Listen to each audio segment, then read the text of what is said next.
So if people do want to see this later who weren't able to join us on time, they can see the whole thing. Hello, everyone. Thank you so much for joining this. My name is Allison Chadwick. I handle digital media strategy for No Business with Genocide, which is a coalition. We seek to stop companies and governments from both profiting from or funding genocide and other crimes against humanity and mass atrocities. So far, well, in the last 12 months, we've been very, very successful on several fronts. We were able to get Harry Winston to stop selling genocide gems from Burma.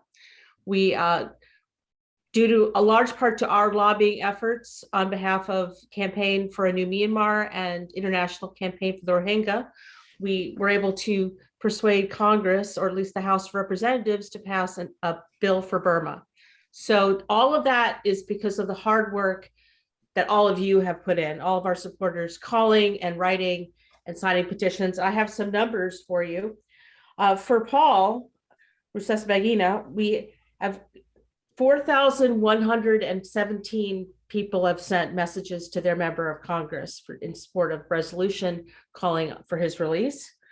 We have collected 2,676 petitions to the Rwandan embassy calling on them to ask for his release, and a whopping 17,910 petitions have been signed to the current administration calling on them to press for his release.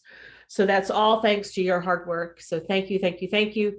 Later today, I'll be updating the website with new information about where you can, or all the information about where you can act to help Paul. So with that, I'm going to turn things over to the wonderful Anaise Kanimba, who is Paul's daughter, and she can update you on what is happening today. Thank you very much, Allison, and thank you so much for No Business for Genocide for continuing to help us into sharing our message and inviting us in your network, and really to share that message as well too. We could not have done a lot of these things we've accomplished this last year without all your support. And so right now I'm going to give you all an update on where we are on my dad's case, just so you are well informed, and also let you know where we're trying to go in the next couple of months. But to begin with, I'd like to tell you how my father is doing. We actually had the chance to speak with him today. We still get our 5 minutes a week. We once a week and 5 minute call, and so we can hear his voice. It remains our lifeline. Unfortunately, though, my father is not doing well. We believe he had a stroke about 3 months ago. There's strong indication that he has facial paralysis, and he has left arm weakness. He has jaw weaknesses, and the U.S. Embassy has also seen the physical impact of what he had. We've been trying very hard to get him proper medical care. Obviously, in the prison over there, they're not doing it. The reason why he had a stroke is because he doesn't receive his medication properly. My father has hypertension, and so when you don't receive your medication properly, strokes are consequences. And so we've been working hard with the U.S. Embassy and members of the government to find a doctor to go in. What happened when we started talking about this issue, you all probably have seen some emails from No Business from Genocide telling you about this issue. The Rwandan government brought my father to the local hospital, and the local hospital said that what everyone saw as physical impact was due to some psychological problem. That's clearly not it. And so we are still trying very hard to get the proper medical care, and we'll need your help to do that. And so through these petitions that we do with No Business in Genocide, and it informs members of Congress about that. Also, apart from his health, my father is still, his morale remains there, and he's still very strong. He's hearing as much as we can communicate about what's happening on the outside. He has heard about the t-shirt, Paul Rusesabagina t-shirt, that I'll tell you a little bit more about after, and that gives him a lot of hope. And so thank you so much for everyone who's already bought a t-shirt. Second, I'm going to tell you a little bit more about kind of the efforts that we've had in the last couple of months, specifically vis-a-vis Congress and the administration. But before that, I wanted to tell you about the Bring Them Home campaign that was launched last week. And we participated in this campaign along other families of wrongful detainees. There's some people who are in Russia, in Iran, in Venezuela. And so all of us together have decided to get together and really ask the government to see this issue and prioritize this issue, because the number of people getting detained is increasing. And just recently, Brittany Griner, who's an NBA superstar, was arrested illegally in Russia. So there's a big community out there of us. And so we launched this campaign last week. So I'm going to put a link, actually, Alison, if you can let me share the screen after, and I'll show you a little bit about the website, and so you can follow that campaign as well. And so this campaign, we started that so people in Congress can follow more of this issue. And what we've seen is that the issue of wrongful detention is something that's bipartisan, that people care about, but they haven't made it a priority. And so this is why we are continuing to kind of raise awareness on it. You should have that ability now. Oh, thank you very much. Let me.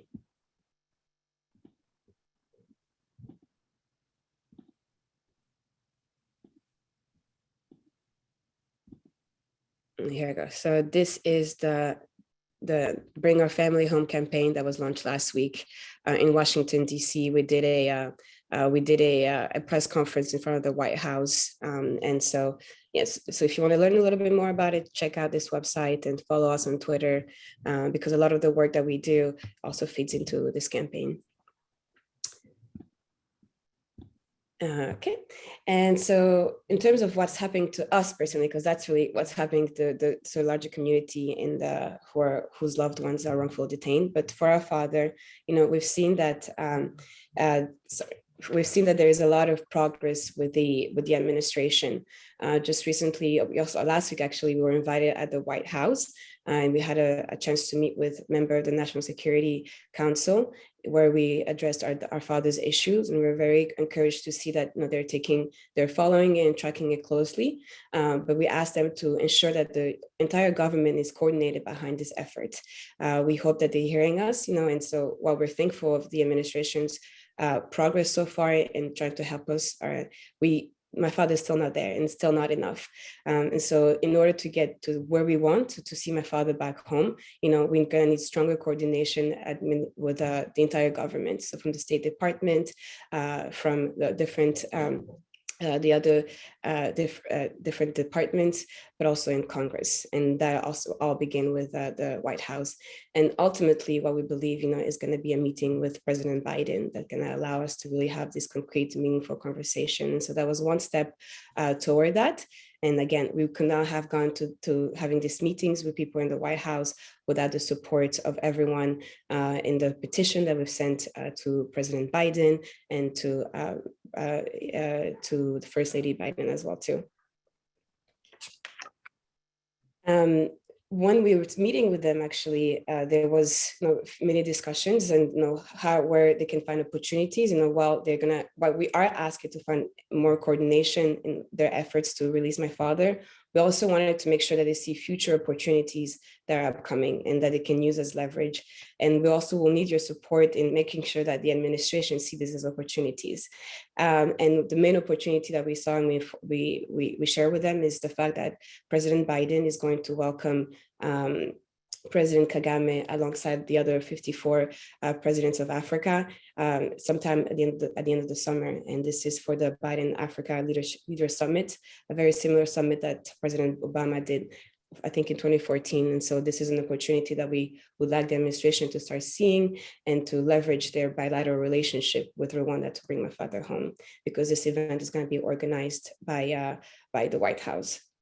On the Congress side, we've seen a lot of support also that's been bipartisan and bicameral, and also we've seen coordination. We're having meetings both in Senate and the House.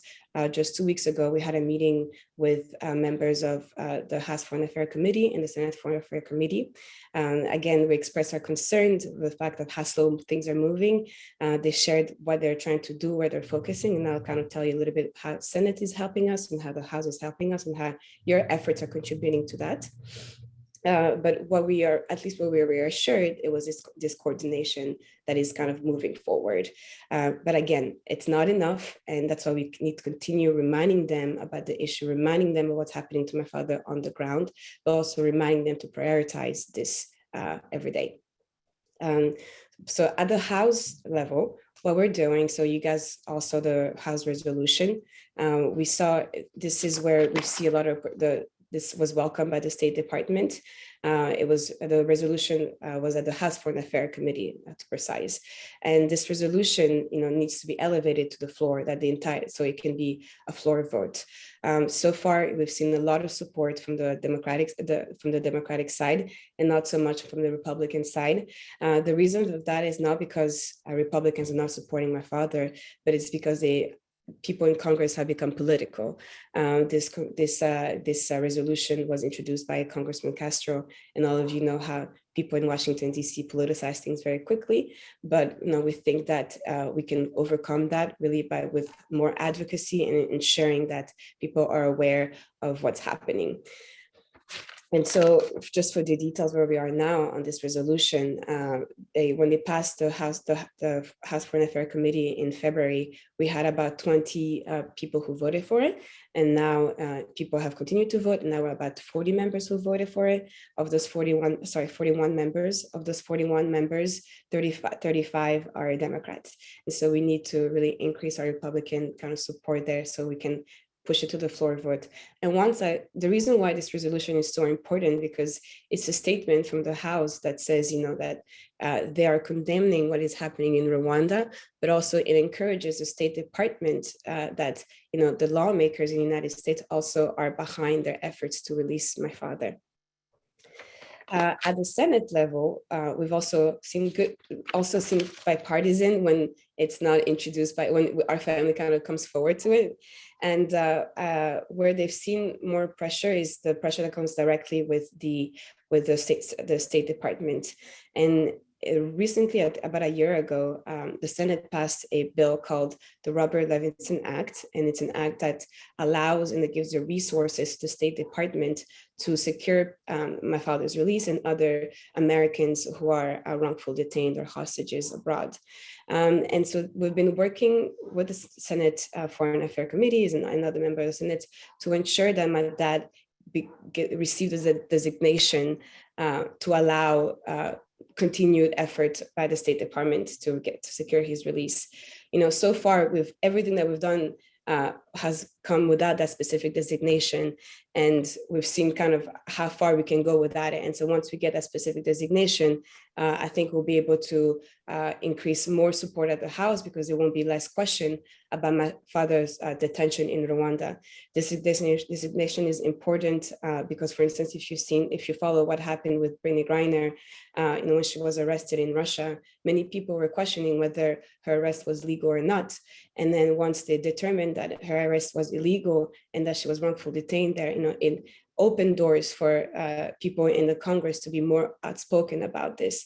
And so we believe as well too that, despite that we've come forward so far without this designation, we believe that once we have it, we'll be able to, again, open more doors in the Senate and open more doors in the Congress in the House, to allow a floor vote to pass.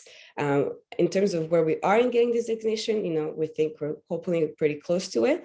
We'll let you know. And this is kind of something that once the administration is reviewing it, they'll inform the family once it's done. And you cannot kind of find out and poke, which is really unfortunate. But at the same time, based on what we've seen, kind of the movement on my father's case with the end of the trial, with the UN kind of declaring that he's illegally detained there and asking for his release, with the American Bar Association that's monitored, that's seen that there was no credible evidence.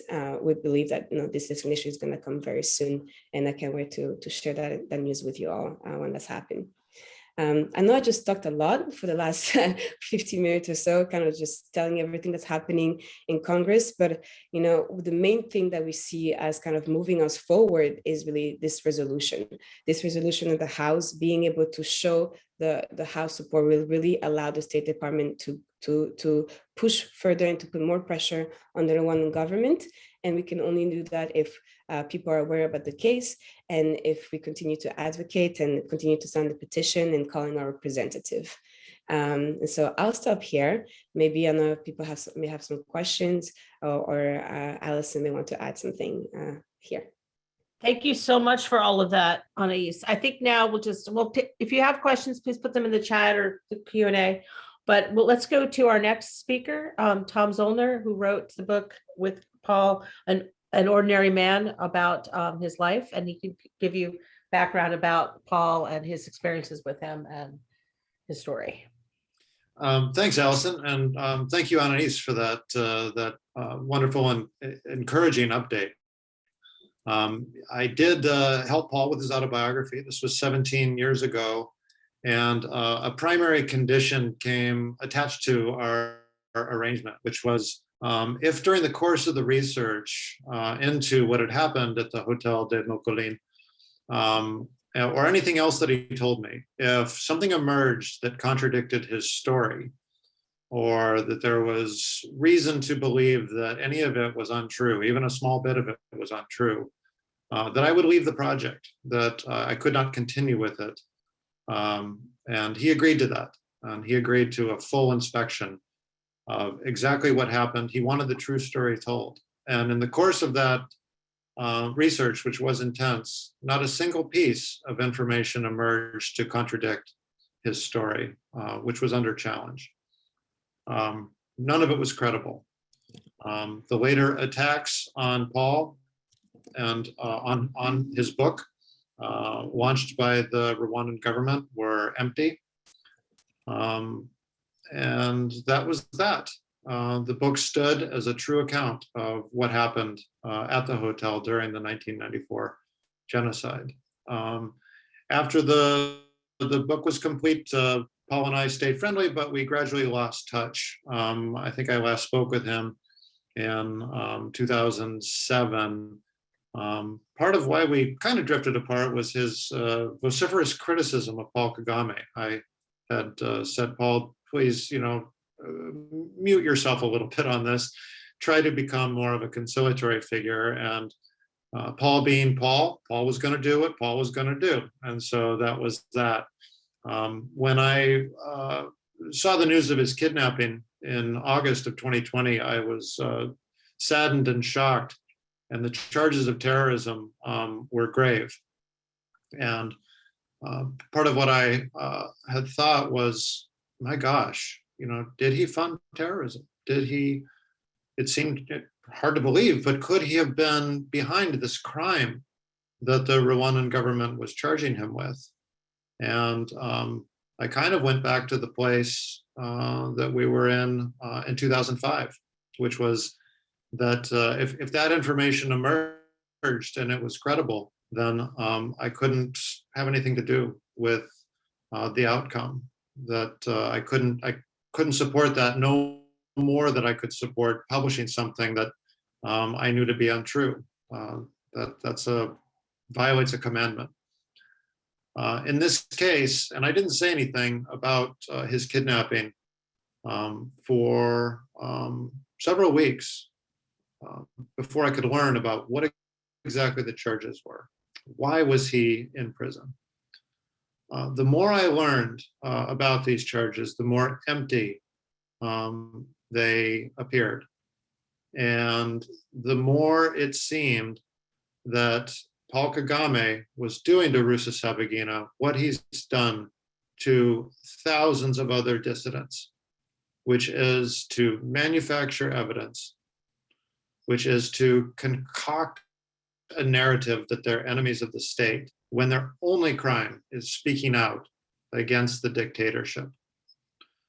Paul Rusesabagina had enormous courage to do this back in 2007, when people like me were telling him, tone down your rhetoric.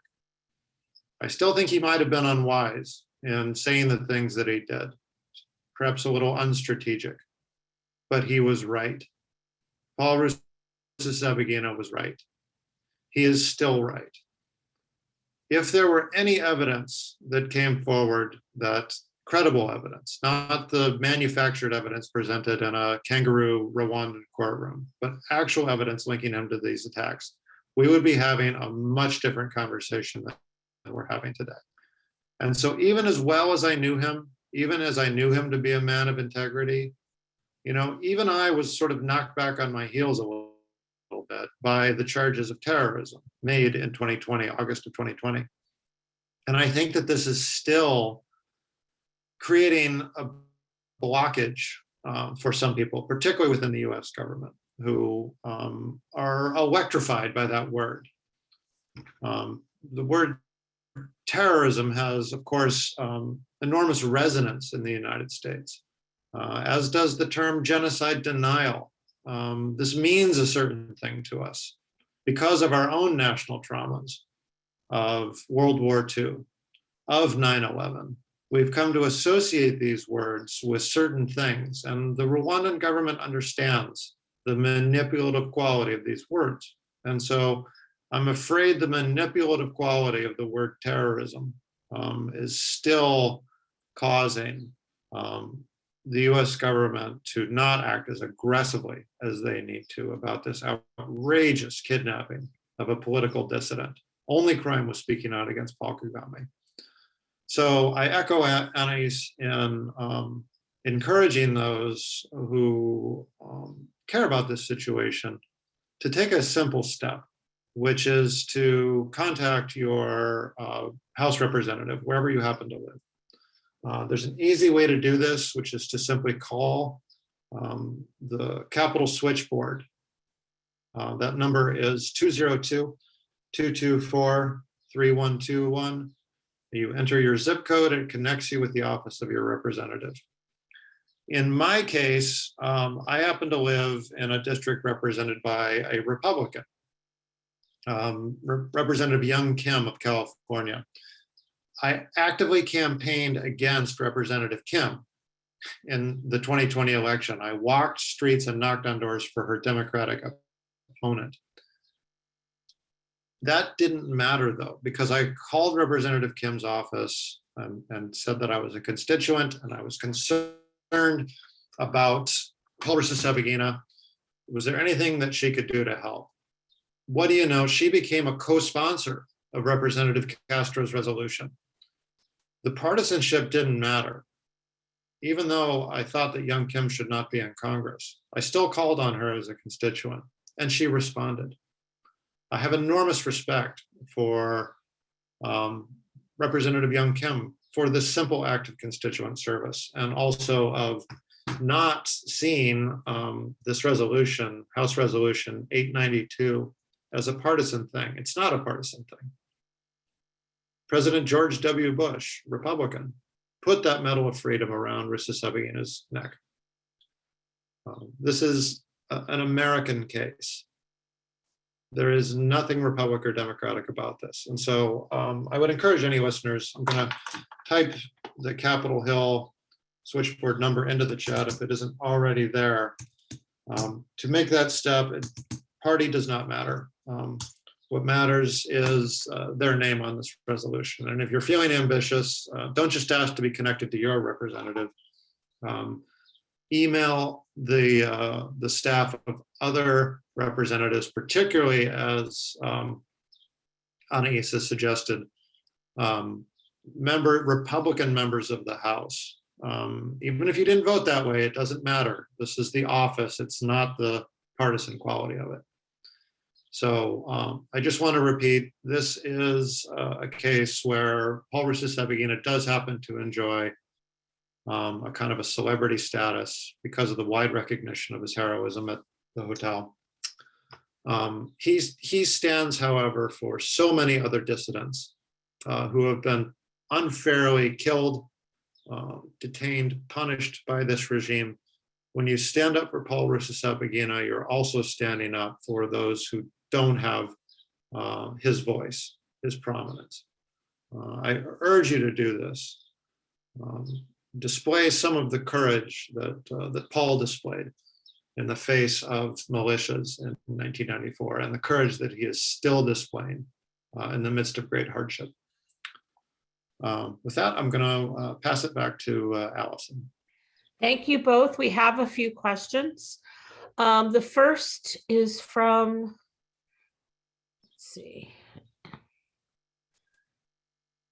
from Erin, and she asks, any advice for dealing with Twitter trolls when we post about Paul?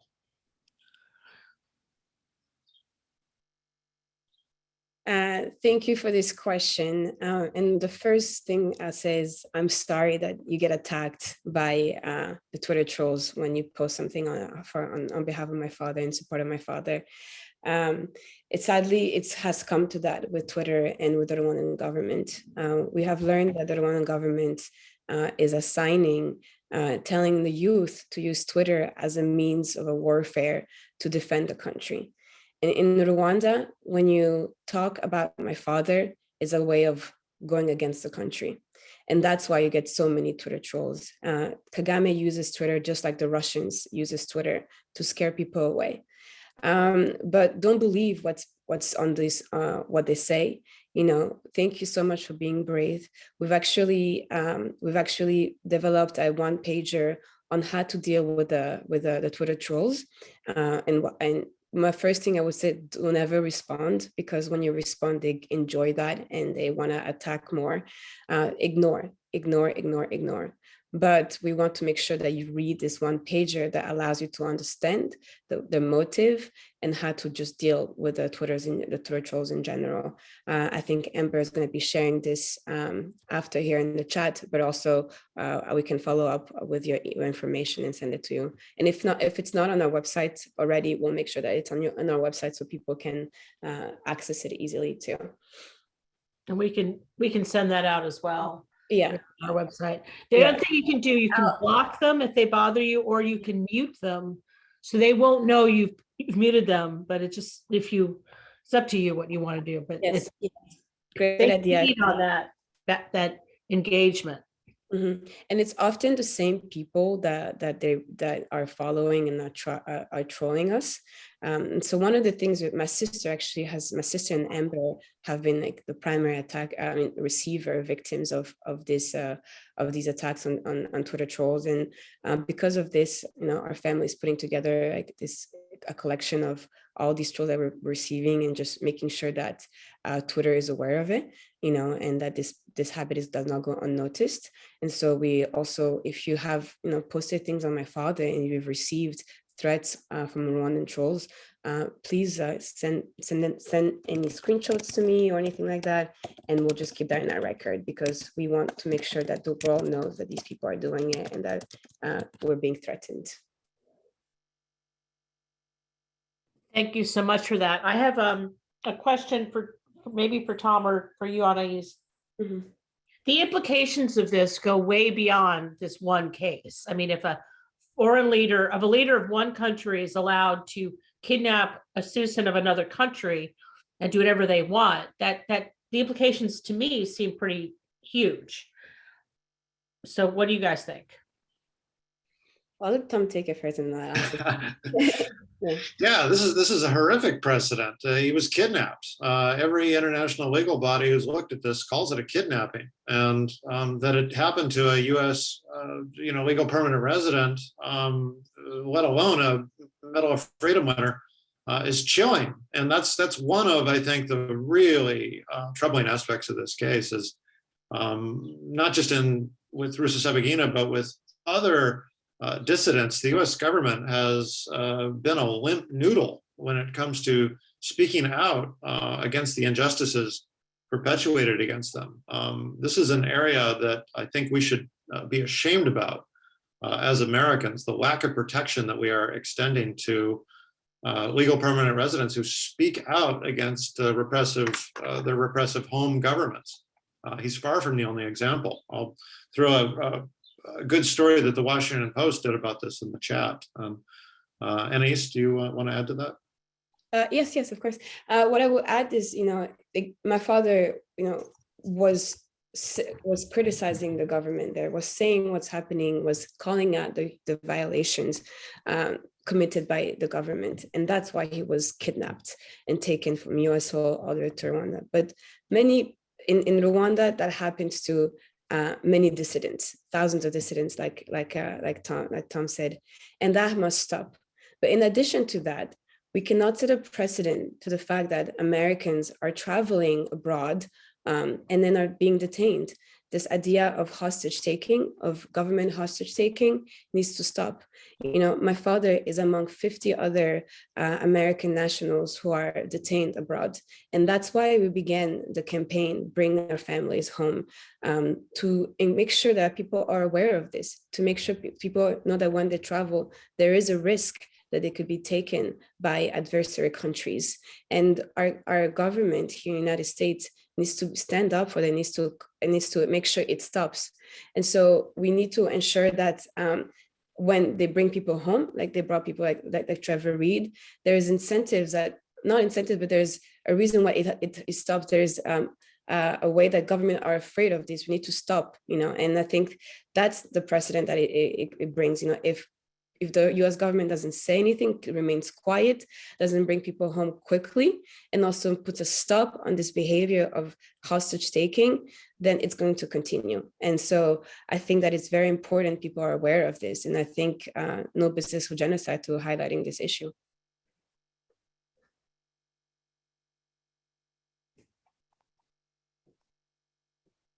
Apparently, the Wikipedia page about Paul has got nothing about his defense. Yes.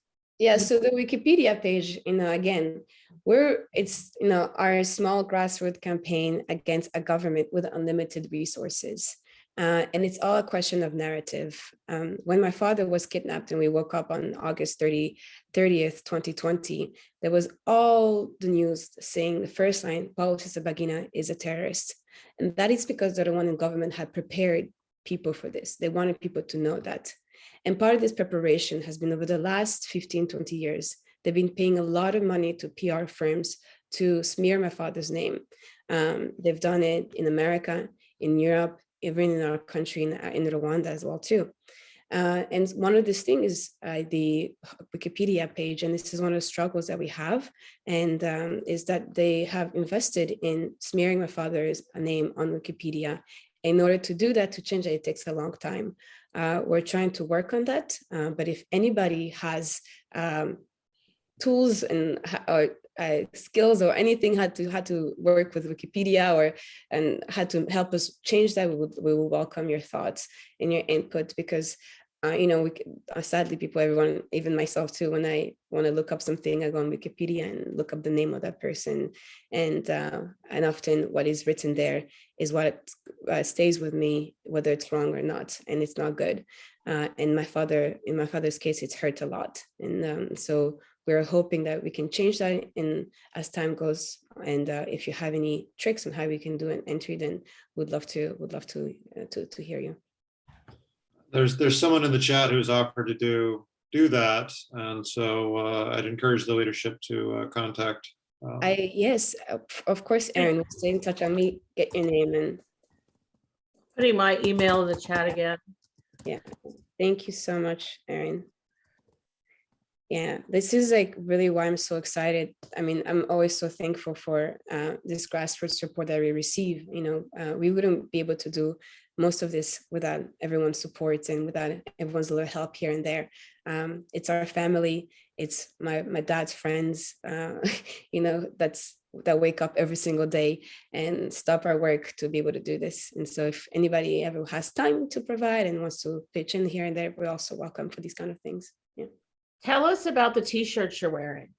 Oh, yes. So the t-shirt, maybe I'll stand up. I need to stand up to show it. So this is the t-shirt for Rusesabagina, and this is the same t-shirt that Tom is wearing.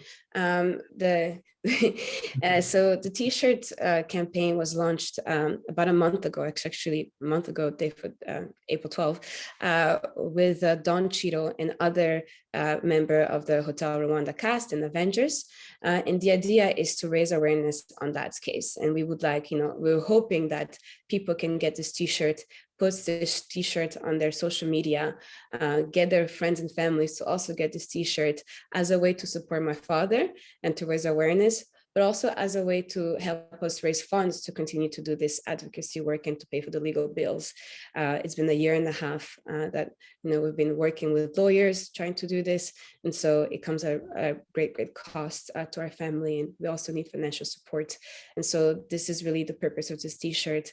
When my father, when we told him about the T-shirt, and he's told him like a lot of people are wearing them, and you have this celebrity, he couldn't believe it, but it gave him so much hope.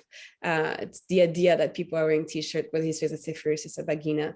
And so the more the merrier, and know that every time that you wear this T-shirt, my father is, it's one more light. My father's hope remains, and it's one more person who shows the support. And I think this is what's going to get us the furthest. Great. And what would you suggest people do if they want to help? So if you want to help, right now we have a couple concrete things. I think the most concrete and I think immediate way that we need, is to engage with Congress, and following what, Tom did with his representative. We would love that everybody does the same thing that Tom did. And by calling, by writing to your representative, informing them about this case, letting us know about who you talk to so we can also follow up. And of course, go on the Action Network and sign the petition, because when you sign something on Action Network, we know that the people in Congress receive it. And so our main goal right now is to get this resolution to a floor vote and for it to pass. In order to get that, we'll need more Republican support to make it more even on this resolution, and really just get as many members of Congress as possible. So that is the first thing in the immediate. The second thing, of course, is you can get this T-shirt, represent on your social media. They're very, very comfortable and takes a full picture that you can share with your friends, but also talk. And when you wear this T-shirt, talk about the case.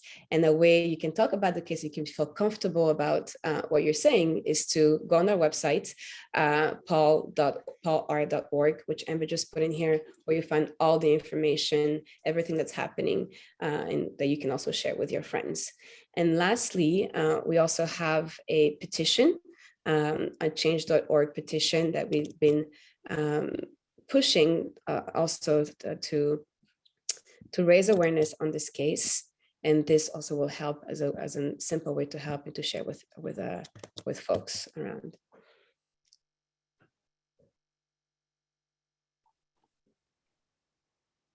Thank you so much for all of that. We do all have all of this also on the No Business with Genocide website, which I've also put in the chat, and I'm more than happy to work with anybody that wants help lobbying Congress. We also run a seminar on that, so please let me know. My email was in the chat. It's just allison.chadwick@nobusinesswithgenocide.org. And before we go, Simon Billiness has been on this, and I'd like to introduce him briefly. He's the director of No Business with Genocide. Would you like to say something, Simon? Thank you very much. And I'd like to thank everyone who's joined us today. One things that I'd recommend that you do if you want to step up is if you want to do more than just sign the petition and contact a member of Congress, get in touch with Allison, my colleague.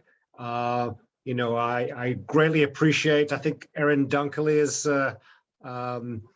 willingness to edit the Wikipedia page. There's all kinds of other things that can be done. And, if you want to be part of a team joining us in organizing all kinds of different types of actions in support of Paul and his release, get in touch with us. We'll bring you in. We'll have regular meetings and calls, and we can all work together to do everything that we each can do to help get Paul's release. And again, I would please share our petitions. Send the action that allows you to contact your members of Congress simply by putting in your address in support of House Resolution 892. Send that to all of your friends in the US. get them to simply put in their address, contact the members of Congress. And whenever you do that, you get an email back, which with options on how you can share the petition and share the action on Twitter and on Facebook. And also, in the case of the House resolution, we provide a link to a Google Doc, which has the name, phone number, and email of a staffer in every member of the House of Representatives. So you can, after you've sent a message to your member of Congress's office, you can then check that Google Doc, and you'll have the name, phone number, and an email address of the legislative director or other staff who cover foreign policy in that House member's office, and you can send them a direct email as a constituent. These are very powerful. Often it takes 1 or 2 emails from constituents, and that's all is needed to get a member signed on to a resolution. And if you want to do a little bit more, again, make a point of contacting every House member in your state.